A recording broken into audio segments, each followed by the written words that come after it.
Fire is one of humanity's oldest elements. It warms, illuminates, and protects, but it also consumes, destroys, and terrifies. For centuries, this same fire was used as a weapon against those considered different, dangerous, or simply misunderstood. The flames burned not only against bodies, but against everything that challenged collective fear. On cold nights, when the moon watched silently, great bonfires rose in crowded squares. The scene was repeated, women tied to stakes, surrounded by anxious crowds. There were screams of fury, suppressed tears, and even whispered prayers, as if the spectacle were proof that good triumphed over evil. Some believed they were before witches, agents of darkness, servants of occult forces. But were they really? Or were they simply women who dared to be too different for the world around them? The crackle of burning wood mingled with the piercing sound of screams. The smell of smoke and flesh permeated every corner, permeating clothing and memories. Children watched on their parents' shoulders. Men raised their voices in fervent prayers, and neighbors watched with fixed eyes, somewhere between curiosity and fear.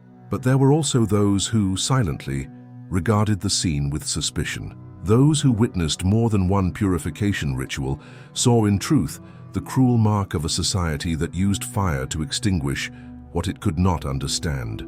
When the flames finally died down, only a heavy silence remained, a silence that spoke, louder than any scream. It was the silence of collective guilt disguised as justice. The next day, rumors ran wild. Some swore they saw figures in the flames, others claimed to have sensed the presence of evil forces fleeing with the wind. But could it just be imagination, fueled by dread and blind faith? The most disturbing thing is that the accusation of witchcraft could arise from anything: a lost harvest, a sick child, a strange look at the wrong time. All it took was for someone to point. A finger and a name would be condemned. Many of the women burned at the stake were healers who knew the secrets of herbs, midwives who helped give their lives, isolated widows, or even young women whose beauty aroused desire and envy at the same time. It wasn't necessary to invoke the supernatural to understand why they became targets. It was enough to remember that in times of fear, difference is always seen as a threat. But it wasn't just the terror-driven crowds that fueled the bonfires. There were also authorities keen to maintain control. For leaders, each execution served as a public example, a warning etched in fire and ash. No one should defy the established order. The flames served as silent sermons, reminding everyone that even the slightest suspicion could turn into a death sentence. And the most terrifying thing is that, over time, all of this became routine. Repetition turned horror into spectacle. Suffering became entertainment. Fear became obedience. When cruelty ceases to shock and becomes accepted, it's because the flame no longer consumes just bodies, it consumes consciences. And so, the fire that burned in the squares didn't burn witches. It burned mothers, daughters, healers, neighbors. It burned the freedom to think differently, to live outside the imposed rules, but above all, it burned the truth. Because the big question isn't whether those women were witches. The question is, who benefited from each lit bonfire? Who had the power to transform fear into law, superstition into sentence, and silence into obedience? To understand what was really happening, we need to go back to the origins of this fear, to discover how the idea of witchcraft was invented, cultivated, and used as one of the most lethal social weapons in history. Because no one is born believing in witches. This belief was planted, watered with rhetoric, and fed with blood, and its harvest was ashes. Fear never arises out of nowhere. It needs to be nurtured, shaped, spread like smoke that infiltrates every corner of the human mind. The idea of witchcraft wasn't born in a single moment, nor in a single place. It was built over generations, like a whisper that grew into a scream before the bonfires were lit, before women were dragged to trial. It was necessary to create an invisible enemy, an evil that could be pointed out even when there was no proof of its presence. It all began with the need to explain the inexplicable. A storm that destroyed crops, a disease that appeared out of nowhere, a child born with deformities, a sudden unexplained death. Humans couldn't bear the void of doubt. If something terrible happened, they needed to find a cause, a culprit, someone to point the finger at. And in this fertile ground, superstition flourished. Where science couldn't reach, fear invented answers. Religious leaders soon realized the power of this fear. The rhetoric of good versus evil was simple and irresistible. If there was suffering, it couldn't be merely the result of nature or chance. There had to be a hidden hand, someone serving dark forces. And thus, the figure of the witch was born, one who in secret made pacts with invisible forces, the one behind the evils the community didn't understand. But there was something even deeper. The fear of witchcraft wasn't just about magic or curses. It carried within it a powerful social element, control over those who dared to be different. Midwives, who mastered the secrets of birth, were seen as dangerous. Healers who used herbs were accused of manipulating forbidden forces. Women who didn't marry or didn't follow expected roles became easy targets. Fear was shaped not only against the unknown, but against anything that deviated from the imposed order. Stories spread by word of mouth. All it took was a failed harvest for someone to remember the neighbor who walked alone through the fields at night. All it took was a sick child for them to point out the woman who had disagreed with the priest or the village leader. Fear became a web of gossip, and every whisper fueled the flames of distrust. And the more fear grew, the more useful it became. It was a tool to keep people united in obedience. It was easier to point fingers than to face the flaws of the system, the hunger, the inequality. If evil came from within the community itself, if it was embodied in a witch, all it took was to eliminate her to restore order. It was a simple solution to complex problems, and for that very reason, so seductive. The witch's figure was painted in dark colors, old and ugly, to represent the fear of aging, young and seductive, to represent the danger of desire, overly wise, to represent the threat of knowledge. In every form, she was a distorted mirror of the feminine, shaped to instill dread. With each story told around the fire, with each sermon preached with a voice of authority, this fear became more real than any evidence. The birth of witchcraft, therefore, was not about spells or true magic. It was about power, the power to name evil, the power to define who belonged to the community and who should be expelled, the power to create enemies when there were no answers. Fear, carefully cultivated, became an invisible weapon, capable of turning neighbors into informers, families into enemies, and women into marked targets. And so, even before the first bonfire was lit, the true witchcraft had already taken place, the manipulation of minds. Because when a society believes in enemies it cannot see, it becomes capable of justifying any atrocity. The birth of the fear of witchcraft was not about the women burned, but about those who lit the match and convinced everyone they were protecting order. And now I want to hear from you. If you lived in a time when every disaster required someone to blame, do you think you would have believed the stories of witchcraft or sought another explanation? Write in the comments, because this is a choice that reveals a lot about how far fear can take us. Among all the reasons that fueled the fires, there was a silent but powerful one: fear of the feminine. Behind the accusations of witchcraft lay something deeper than a belief in demonic pacts. What truly disturbed was the power certain women represented, a power that came not from swords, armies, or crowns, but from something much more subtle and at the same time threatening: knowledge, autonomy, and influence. For centuries, women were the guardians of knowledge passed down from generation to generation.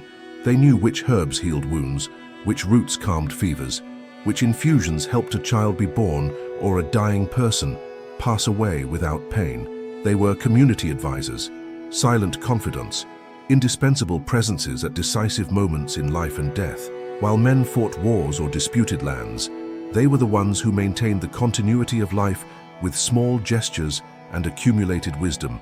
But this discreet power aroused suspicion, because it was a power that didn't depend on the blessing of priests or the permission of authorities.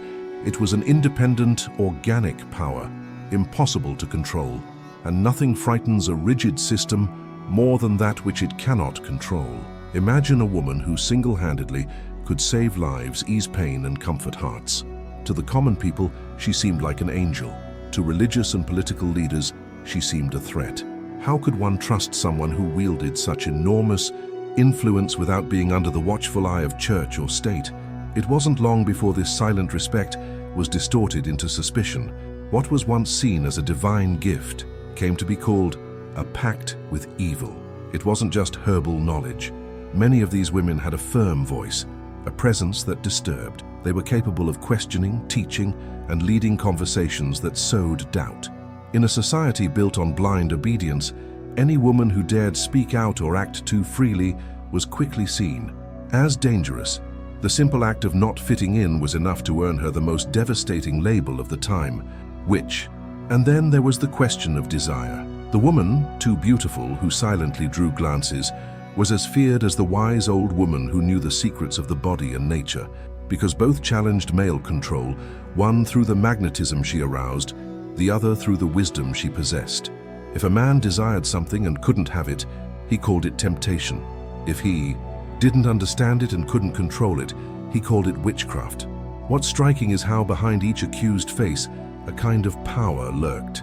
For those in power, female power was synonymous with danger. Therefore, the flames of the bonfires were not only punitive but symbolic, a cruel reminder that women could not cross the boundaries set for them. Burning an alleged witch was more than just taking a life, it was a warning to all others. The truth is, it wasn't witchcraft that was frightening, it was freedom.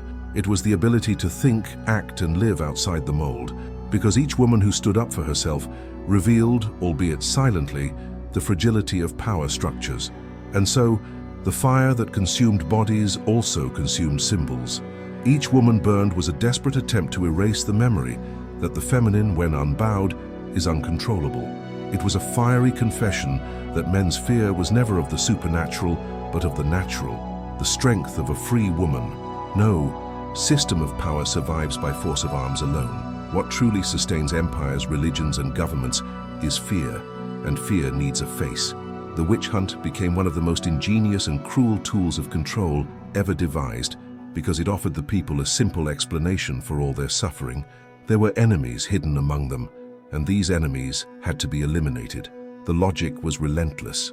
When the harvest failed, when a plague struck, when wars destroyed families, it was easier to blame a woman accused of witchcraft than to acknowledge failures in administration, exploitation, or abuse of power.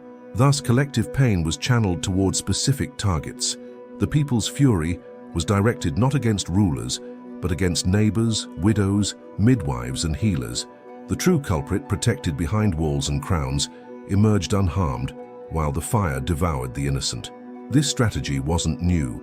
Leaders have always known that to govern, one must offer the people a common enemy.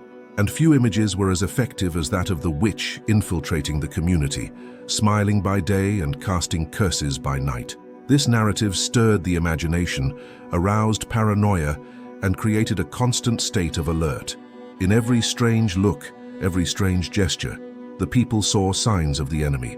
And there was also an irresistible political advantage. Witch hunts served as a social escape valve. In times of famine, the poor accused the most vulnerable. In times of tension, families betrayed each other. Distrust corroded bonds of solidarity, turning neighbors into informers. Those who reported gained prestige, protection, and sometimes material rewards. Those who remained silent became suspects. Thus, fear spread like an invisible net that ensnared everyone. But control didn't come solely from the threat of fire. It was present in every trial ritual. The confessions extracted under torture weren't about uncovering the truth, but about staging a convenient truth. The more women admitted to impossible crimes, the more the collective belief was reinforced. And most perversely, these confessions, obtained in agony, were used as evidence to justify even more executions. The circle was complete. Fear created the accusation, torture created the confession, and the confession created more fear. The result was an entire people paralyzed. No one dared question, because to question was to get too close to the fire. Any doubt could be interpreted as complicity with the witches. Silence became a prison, obedience a form of survival, and while the people consumed with fear, the leaders consolidated their rule, confident that no one would dare challenge them. The witch hunt, therefore, was not about fighting evil. It was about maintaining power. It was about transforming people's pain into spectacle, fear into discipline, and violence into routine. It was about brutally teaching that the only safe ones were those who bowed down. And perhaps this is the most disturbing truth. The bonfires were not lit out of ignorance alone, but out of convenience. Fire served both to illuminate and to blind. It illuminated the power of those in power and blinded the people to what was really happening. Witchcraft was never the enemy was freedom. I want to hear your perspective. If today's authorities needed to invent a new enemy to control society, who do you think would be accused and why? Leave your opinion below, because this parallel may be more relevant than it seems. The bonfires didn't start with fire. Before the flames consumed the bodies, there was something even crueler: the trials. Called tribunals, but more like macabre theaters, these rituals didn't seek the truth. They sought to confirm a sentence already decided. And the more absurd the evidence, the more convincing it seemed in the eyes of a society steeped in fear. One of the most well-known methods was the water test. A woman was tied up and thrown into a river or lake. If she sank and drowned, she was considered innocent. If she floated, it meant the devil himself was sustaining her, and she was then guilty. In both cases, the result was death, whether by water or fire. The trial was not a quest for justice, but for spectacle. The people gathered along the banks, waiting to see if the accused would be swallowed by the waters or if the presence of the devil would be confirmed in their eyes. Another cruel method was the search for devil's marks. A woman's body was inspected before judges and onlookers. Any blemish, scar, birthmark, or simple skin imperfection could be interpreted as proof of a demonic pact. Even common warts were seen as points of contact with darkness. The female body thus became a field of accusations, where natural biology was distorted into a sign of guilt. And then there were the forced confessions. Torture was not the exception, but the rule. Hands were crushed with iron instruments. Bodies were stretched until the bones nearly broke. Nails were ripped out. Skin was scarred by fire even before the final pyre. It wasn't about extracting secrets, but about shaping narratives. Under unbearable pain, anyone would say whatever the judges wanted to hear, and that was precisely what sustained the farce. Every word wrung out in agony was transformed into evidence, reinforcing the cycle of fear. Trials were also a form of entertainment. Crowds watched in the audience as if watching a show. The accused was exposed in the public. Esquire, forced to defend herself against impossible charges, while looks of contempt pierced her like invisible arrows. It didn't matter if she cried, screamed, or begged. The decision was already written before the first word was spoken. But why did so many believe such absurdities? Because the trials weren't about logic. They were about blind faith and collective fear. The authorities claimed that evil was infiltrating, that it had to be rooted out at any cost. And when the community was already convinced that the enemy lived among them, any sign, no matter how small, was enough to confirm their belief. The most disturbing thing is to realize that these grotesque methods were accepted not only by the leaders, but also by the people. It was easier to believe in the illusion of the court than to face the truth that innocent people were being sacrificed. Participating in the trial, applauding the sentence, watching the execution, all of this gave the impression that evil was being combated. But in reality, the only evil spreading was injustice. These absurd trials reveal the essence of the witch hunts. They were not courts of justice, but machines for grinding bodies and consciences. Each sentence was less about proving a crime and more about keeping the people trapped in fear. Because while everyone looked at the bound women, no one dared look at those truly responsible for lighting the flames. Executions weren't just punishments. They were rituals. Rituals of fear, power, and control. When a woman was convicted, the sentence didn't end within the courtroom. She needed to be displayed, paraded before everyone, so that every eye felt the weight of the threat. See what happens to those who defy order. Fire, in this context, wasn't just destruction. It was a performance. On the appointed day, the news spread like a summons. Men left work, women carried children in their arms, young people ran in groups. The square filled up before the sun even reached mid-sky. The air carried an electric tension, as if everyone knew they were about to witness something forbidden, and at the same time legitimized by law. Merchants seized the occasion, selling bread, wine, and fruit. Death became a spectacle, and suffering a collective distraction. In the center of the square, the stage was already set. The wooden stake, the ropes that would bind the arms and legs, and the pile of dry firewood carefully stacked. Every detail was calculated. It wasn't enough to eliminate a single accused. It was necessary to transform her elimination into a theater. The sound of the hammer hitting the ground as it drove the stake echoed like a warning. The children fell silent. The adults leaned forward. The stage was set. When the woman emerged, escorted by guards, a murmur ran through the crowd. Some insulted her, others watched her with morbid curiosity, and there were those who wept silently, unable to believe what they were seeing. But no one moved, because to move to protest was to put oneself at risk. Fear was so effective that it turned everyone into silent accomplices. The defendant was tied up. Her clothes, often deliberately torn, revealed the fragility of the human body. Her hands were tied, her head lowered, but in some cases her eyes were raised, steady, defiant, as if even in the face of death there was a truth that could not be burned. Then came the cruelest moment. The executioner approached with the torch. The flames, still small, touched the dry wood. First a soft crackle, then a growing roar as the fire rose like an unleashed beast. The heat reached the first spectators, who took a step back but didn't look away. And the screams. Oh, the screams. They cut through the air, penetrated the mind, etched themselves into the memory of those who heard them. Some closed their eyes, others prayed, but no one stopped watching. Here's the disturbing detail. For many, it wasn't just punishment, it was purification. The flames were seen as a holy bonfire, an altar where evil was consumed before everyone. By watching, people believed they were participating in an act of faith, of divine justice. The pain of others was transformed into collective relief, as if the sacrifice of one were the price for the peace of all. When the fire died down, only silence and ash remained. But this silence wasn't one of mourning, it was one of fear. Everyone knew that all it took was one misinterpreted word, one misplaced gesture, and the next body would be theirs. The spectacle didn't end on the day of the execution. It lived on in the minds of every spectator, a constant shadow that said, "Obey, or you will burn too." Thus, executions became more than deaths. They became messages. Each bonfire lit was a letter written in fire, sent to the entire community, reminding them that power was always watching. The fire burned bodies, but what truly mattered was what it left in people's consciences: fear, obedience, and silence. And here's the big question. If you were in that crowd, would you have the courage to look away, or would you feel compelled to watch until the end? Let us know in the comments, because this question touches everyone's conscience. Behind the bonfires were names of flesh and blood women, with stories that should never have been reduced to ashes. With each execution, it wasn't just a witch who disappeared. It was a daughter, a mother, a healer, a neighbor.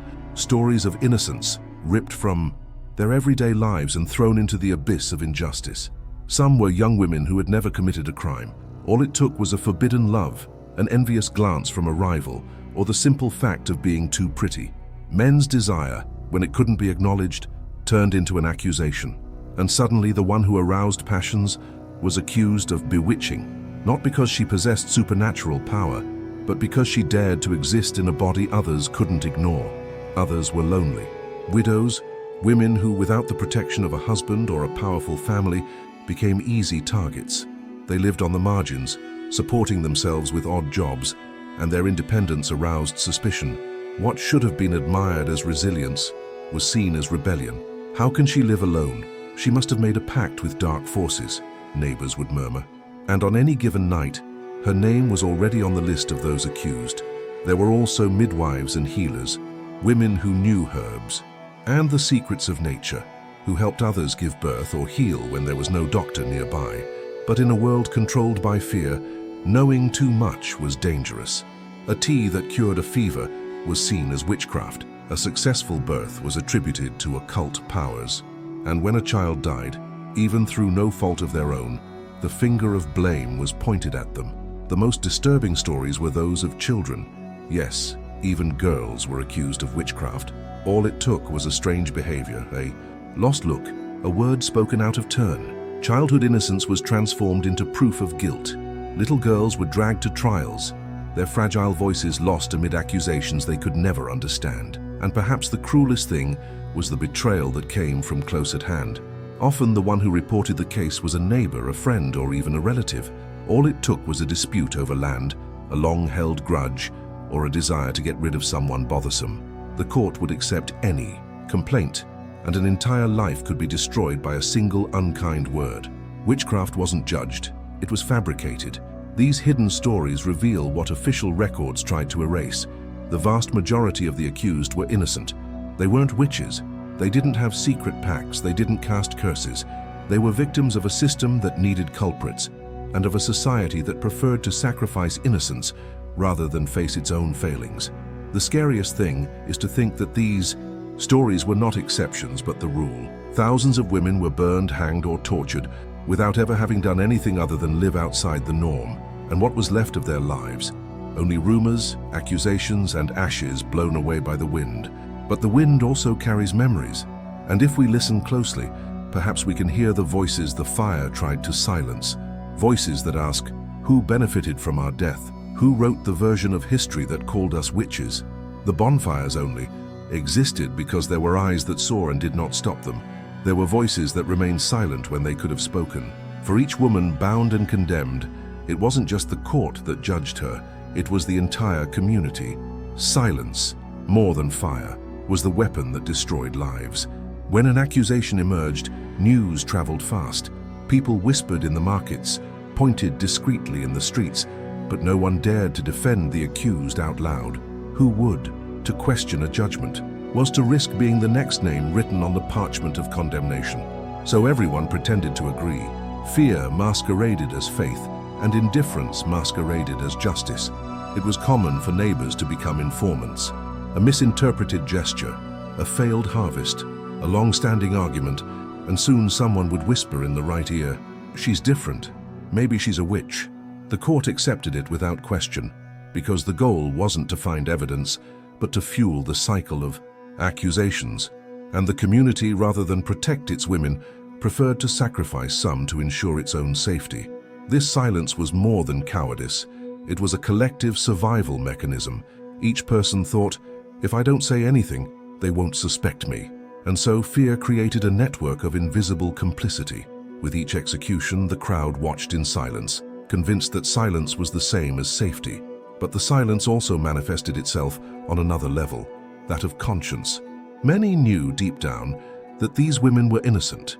They knew there was no evidence, that the accusations were flimsy, that the trials were shams, but they preferred to believe the collective lie rather than face the solitary truth. It was more comfortable to close their eyes to the flames than to risk burning them by facing reality. And there were still those who benefited from this silence. Religious leaders and political authorities used fear as a weapon, and the lack of questioning gave them absolute freedom. The more people kept quiet, the easier it was to keep the cycle going. The people's silence was the guarantee that power would never be challenged. Perhaps the most disturbing part is realizing how a neighbor's execution could become a spectacle for everyone. Entire families watched, prayed, and shouted, but deep down, they remained complicit, because every applause, every prayer, every stare at the bonfire was a form of consent. The entire society became part of the sentence. Silence, therefore, was not merely the absence of words. It was the presence of fear, indifference, and complicity. It was the passive acceptance of a system that devoured innocence in plain sight. The fire burned quickly, but the silence remained, permeating generations, teaching that silence was safer than resistance. And it is precisely this silence that echoes to this day, because the flames died out long ago, but the question remains, how many injustices continued to happen because so many chose to say nothing? How many lives were destroyed not only by the power of those who accused, but by the cowardice of those who remained silent? Now I want you to reflect with me. If silence were the only way to survive, would you risk your life to defend someone wrongly accused, or would you remain silent to protect yourself? Write your answer here, because this choice defines more than we can imagine. The bonfires died out centuries ago, but their ashes remain scattered in the air we breathe. The legacy of the witch hunts did not die with the women burned. It infiltrated collective memory, silent fears, and the invisible scars that shaped entire societies. The fire left scars not only on bodies, but on culture itself. Thousands of innocents were sacrificed, and each life taken also represented the loss of knowledge, traditions, and voices that were never heard again. The healer's knowledge disappeared with them, replaced by distrust and the imposition of a single, authorized discourse. The women's silence was inherited for generations, a veiled warning that too much daring could cost them dearly. This legacy isn't limited to the past. Even today, the shadow of those bonfires lingers over the present. The fear of free women, of independent knowledge, of the unwavering voice remains alive in various forms. There are no longer stakes in public squares, but there are still symbolic bonfires, social judgments, defamation, exclusion. The logic is the same: silencing those who disturb, destroying those who dare to stand up against control. The most disturbing thing is realizing how society has learned to normalize this violence. Just as crowds once watched executions believing they were facing justice, today many silently watch new types of persecution, convinced that it is necessary, that it is just the way it is. The bloody legacy of the bonfires is the repetition of patterns, transforming difference into a threat, and the threat into a target. And there is another cruel echo: the trivialization of suffering. The public executions of women taught the world that pain can be spectacle, that human suffering can be consumed as entertainment. This legacy resurfaces in the ways tragedies are exploited, how lives are reduced to numbers, how the pain of others rarely arouses genuine empathy. But perhaps the deepest mark is inherited fear. For generations, women learned to remain silent, to disguise their strength, to hide their knowledge in order to survive. The fire didn't just burn those at the stake, it also burned the possibilities of everyone else. It taught obedience, not to raise one's voice, not to risk accusation. The legacy of the bonfires is, therefore, a collective trauma. It shaped mindsets, fueled inequalities, and naturalized injustices. And even if the direct connection is difficult to see today, it is there, hidden in the structures that still repeat the same mechanisms of control and exclusion. The flames may have died out, but the echoes remain. They whisper in every complicit silence, in every normalized injustice, in every life cut short by intolerance. The bloody legacy is not just a distant memory. It is a warning, a nagging reminder that when fear becomes law, everyone risks becoming ash. When we look back at the fires of the past, the question that resonates isn't just who were these women, but who lit the fire. The frightening truth lies not in supposed spells or invented pacts. It lies in the machinery that used fear as fuel and turned innocence to ash to maintain power. What was burned in the squares wasn't witchcraft, it was freedom. Each flame that rose to the sky consumed the voice of those who dared to live outside the norm, the knowledge of those who knew secrets the system couldn't control, the strength of those who refused to accept the imposed limits. The bonfires were less about punishing crimes and more about extinguishing possibilities. The truth is, it was never about magic. It was about politics, religion, power. The leaders needed visible enemies to keep the people united in obedience. They created the label of witch for any woman who didn't fit in, and this label was enough to justify the unthinkable.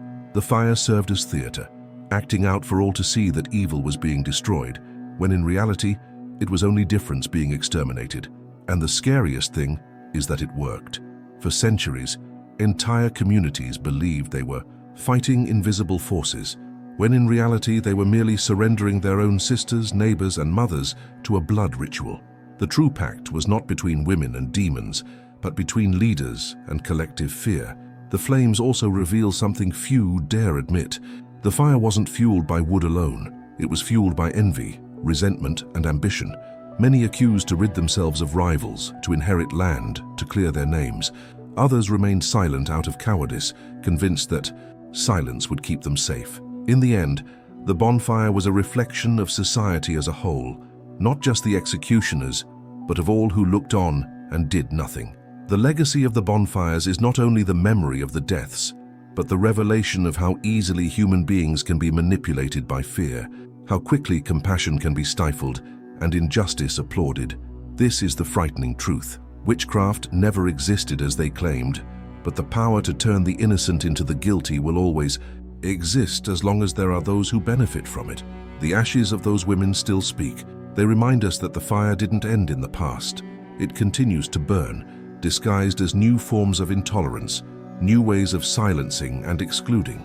There may no longer be stakes in public squares, but symbolic bonfires are lit every day, and the questions remain the same. Who will be the next target? Who will remain silent in the face of the flames? The truth behind the executions lies not in legends of magic, but in human fragility in the face of fear. It wasn't demons who lit the fire, it was society, and that's why even today, the flames continue to burn in the collective memory, reminding us that the most dangerous evil is not the invisible, but the one everyone pretends not to see. The flames extinguished lives, but they couldn't erase the truth. Every time you like this video and subscribe to the channel, you help rekindle a light against centuries of silence and fear. Their power was in the fire, ours is in memory. Click like, subscribe now, and join the group that won't let this story be forgotten.